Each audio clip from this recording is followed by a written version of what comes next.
Welcome to PA Timber Goose, Outdoors in Pennsylvania 2. What is the most popular folding knife ever made in the United States?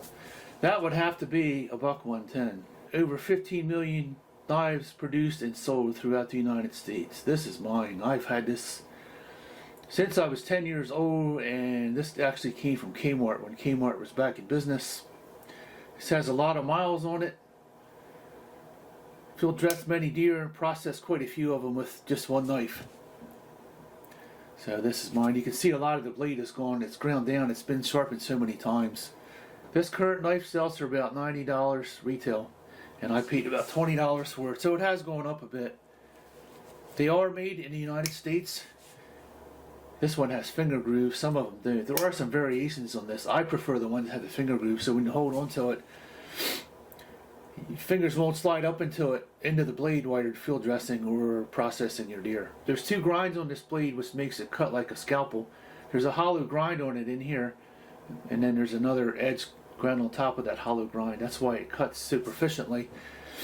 It cuts like a razor blade once you get it sharp. Sometimes these can be hard to sharpen because the blade is so hard. It has a nice clip point on the end for cutting into small areas. You can use this to keep your buck out.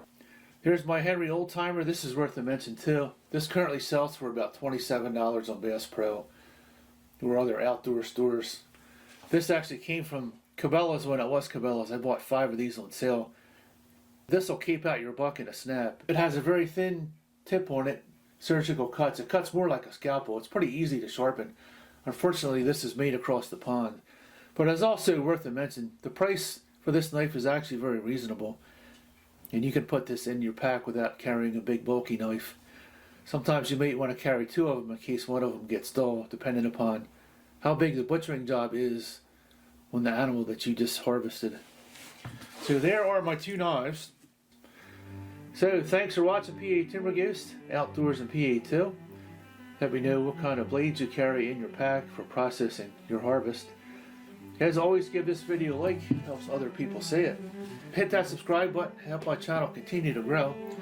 And as always, we'll see you on the next video. Thanks for watching PA Timber Goose.